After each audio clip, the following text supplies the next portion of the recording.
Hello, gentle beasts, and welcome to After the Noise. I am your voice of the noise, joined again by Wild Bill. What's up, everybody? And today we are talking about extremely popular series that me and Wild Bill do not care for. I'm going to go out and say this, and I don't care if you guys agree with me or not. Walking Dead is stupid. Literally everything I've ever seen or heard from The Walking Dead is lots of people getting angry at each other, and then occasionally zombies appear. I just don't get it. If I'm watching a zombie show, I'm watching it for the zombies and the violence.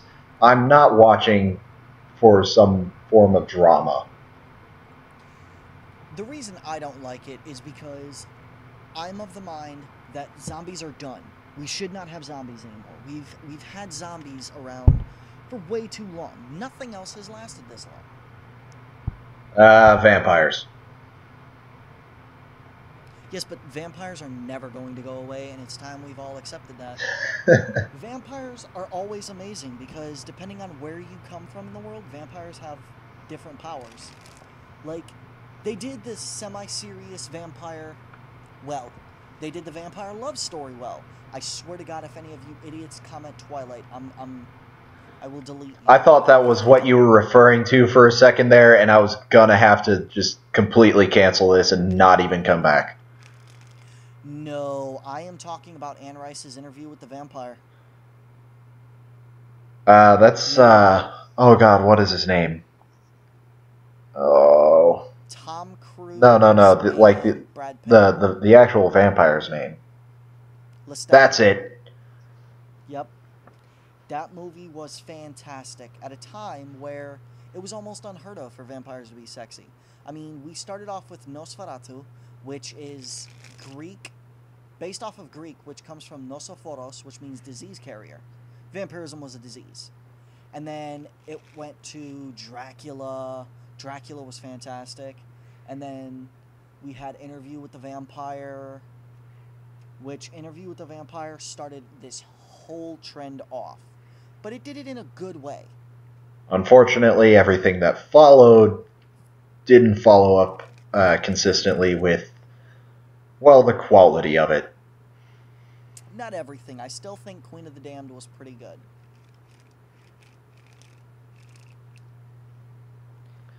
However... Yeah, zombies so far has been so ridiculously played up for so long that it's just boring.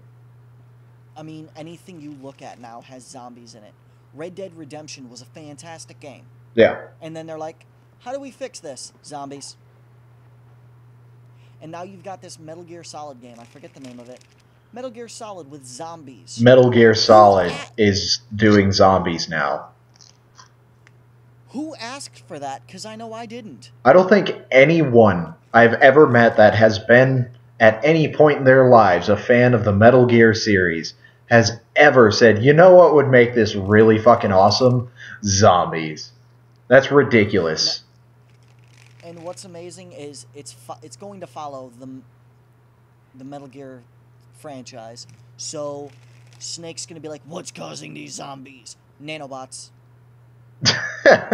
That'd be funny. Really? Nanobot zombies. Great. Glorious. Just absolute gold. That's what we're stuck with now. Great. Nanobot zombies. Thank you, Call of Duty, for this fucking zombie... Well, actually, at this point, I think it's fair to call it a zombie apocalypse as far as the entertainment world goes. Yeah, because at this point, it's like, we can't think of anything. Let's make a zombie game. Yeah. That being said, a couple good zombie games have come out. Let us not forget Left 4 Dead 1 and 2. Oh, absolutely. Dead Rising was awesome. Dead Island was pretty good. So it's still possible to do zombies good.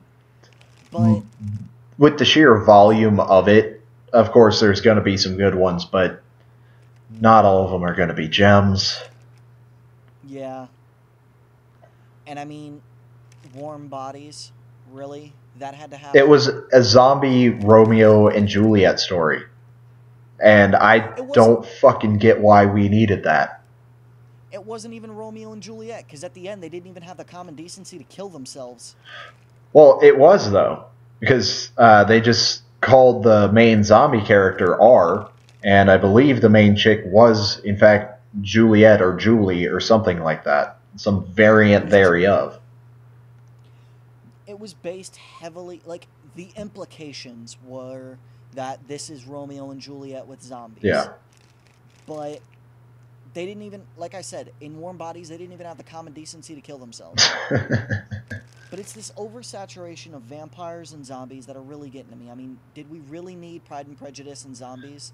Or Abraham Lincoln Vampire Hunter? That, to be completely honest, I have no idea what the hell is going on with any of that because I looked at both of those and said, ha, no. Right? As anyone who has ever read Jane Austen's Pride and Prejudice would do. Or as anyone who read about Abraham Lincoln would do.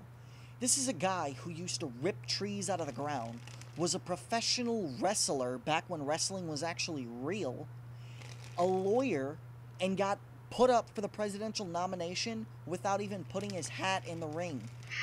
Yes, that was a stovepipe hat and wrestling joke. Comedy goes deep on here. Before you say it, that's what she said. It's ridiculous. Like, Abraham Lincoln's life was amazing. Why couldn't you use his real life? Jane Austen's Pride and Prejudice was amazing. Why couldn't you just use Pride and Prejudice? But getting off topic, talking about Pride and Prejudice, when are they going to turn War and Peace into a movie? I would watch that 1,000,000 times over. I don't know. It, Back on the main topic, though, just the shows and whatnot that everybody seems to fucking love that, I don't. I cannot get into Game of Thrones. Neither can I. A couple times, like, I had it downloaded on my computer because I bought the computer from someone else, and it already had it on there. Mm-hmm. So I watched it because I had nothing else to do. And even watching it because I had nothing else to do, I barely watched it. I can't tell you anything. The only things I can tell you are Jon Snow knows nothing. The Mountain has been played by like 3 different dudes, and the only reason I know that is because of Hafthor Bjornsson, which I don't know if anyone else knows this. Hafthor Bjornsson was in the 2016 World's Strongest Man competition, and he came in 3rd place. I follow World's Strongest Man kind of closely. I'm not going to say I'm a huge fan, but I follow it a little bit. And he was on there, and then they were like, oh, he's from Game of Thrones. And I was like, what? And I looked it up, and he is. But I can't get into it. And then, of course, you have just the fidelity of the series in and of itself. A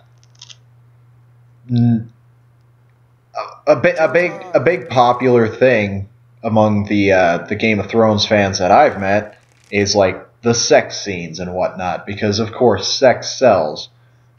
But from what I've read, there's none of that in the original book series. All of that is just kind of made the fuck up, just to sell to the ignorant masses.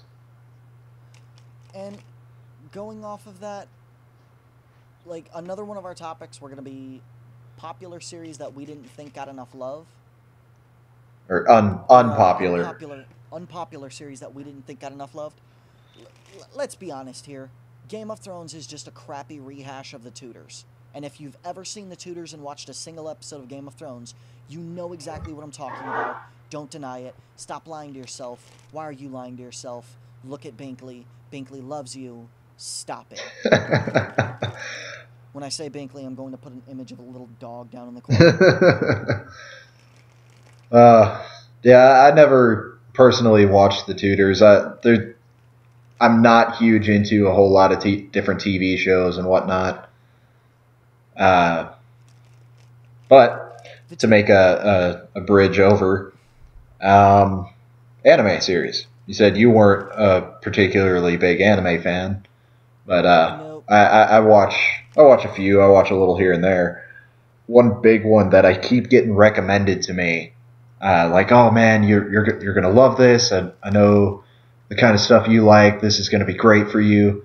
I still have yet to, and I watch a lot of videos on YouTube. It's just random clips from different TV shows or different animes, this, that, and the other thing.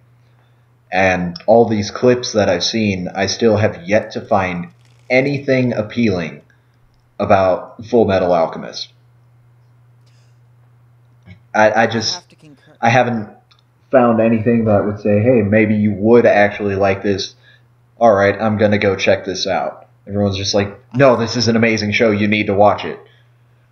People have I have said to agree the with you. same thing about The Walking Dead and Game of Thrones, and look where we are now. I have to agree with you on Full Metal Alchemist. I used to watch a lot of anime. I did. And one of the biggest reasons why I stopped watching anime was because it was all just kind of the same story. And that's what happened to Full Metal Alchemist. It's the same story and it is a very tried and true formula, and if you like anime, you're gonna love Full Metal Alchemist. Like if you're super into anime, you will like Full Metal Alchemist. Because think of any other anime story and that's Full Metal Alchemist.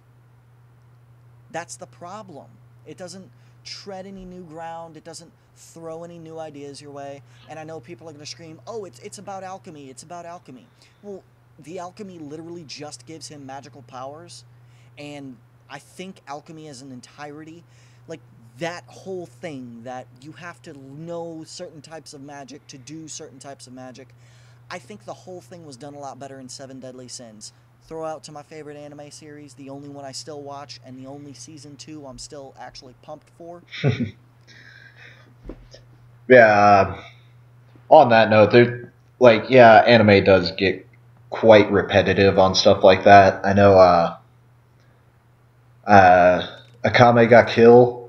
I'm going to butcher the pronunciation on just about fucking everything, but that I have to say for me was probably one of the best written shows I've ever watched. But they still could not avoid some of the biggest cliches in anime, and it kind of pissed me off because, yeah, a lot of the big details and whatnot, it was like, oh my god, what's about to happen? Got a cliffhanger going on here. Got to wait till the next episode to see what happened, and they still couldn't avoid putting in certain things like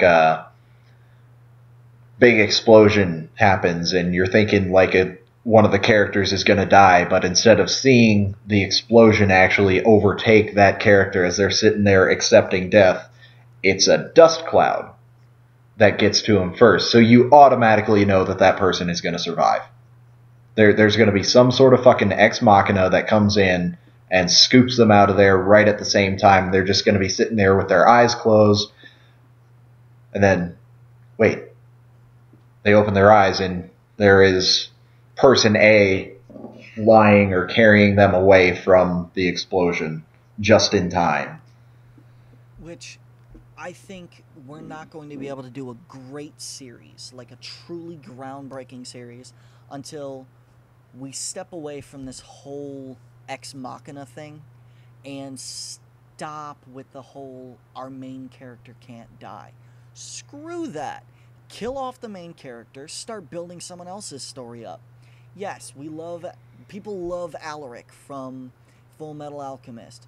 People love Goku, but some of the best scenes from Dragon Ball Z were when Goku was getting his ass whooped and someone else had to come in and save him. Yeah. I mean, how many times did Goku die and Gohan had to come in and save everybody's ass? Several.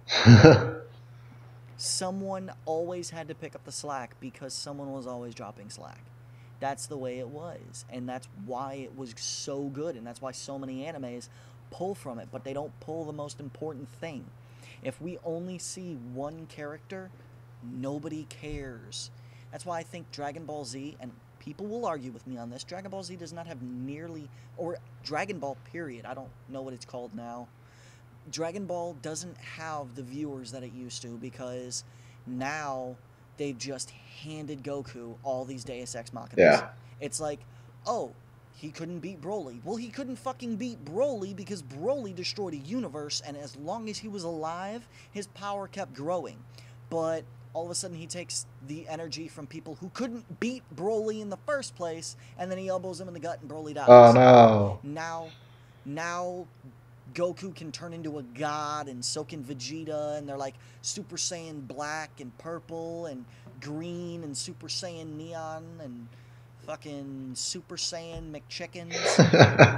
It's like, come on, just stop. Just kill him off and give the series to someone else. Give it to Team 4 Star. They've done a really good job with it. Yeah, quick plug, if you have never seen Dragon Ball Z Abridged, go watch Team 4 Star. It is glorious. They're probably never going to know that we did this plug for them, but if you were watching this, please go see Team 4 Star and leave a whole bunch of stuff about us on their page, because they've got like 6 million people that follow. Yeah, right. Maybe 2 or 3 of them will come over. We could use a little bit of help here. Yeah, 7 subscribers. But actually, on the whole killing off the main character thing, there was actually one that I did see that did in fact do that. I won't mention, or should I mention names? Spoiler alert! Fucking for shit. Now I can Alnoa Zero or something like that. Throughout the whole first season, you're getting attached to these different characters. They're all making their own bonds, and they're doing their thing. They're overcoming adversity and everything. And this one episode, everybody fucking dies. There are none of the main named characters left, and you're basically left to start from scratch. As far as I know, I stopped watching after that episode. I'm like, what the hell? I just spent all this time with these characters, and now everybody's gone. What's going to happen now? Oh, there's more episodes after it. Fuck if I care. Yeah. It's a double-edged sword. Having the same main characters be the top dog every time is kind of a boring formula, but if you kill off every main character, then you're left with nothing. It's like movies. You know at the end, the person who's wearing the leather jacket and the sunglasses is going to walk away from that explosion. Oh, yeah. So, but on that note, we do have to cut this one short because After the Noise is still on a time limit, unlike Across the Table Now. We're not doing multiple uploads of After the Noise. Thank you for joining us, and we're really sorry if you got offended by the other topic, but tough titties. I mean, this isn't a place for safe spaces. This is a place for real conversation. So, thank you for subscribing and following us, and you have a wonderful day, and stay calm, my gentle beasts. Take care, everybody.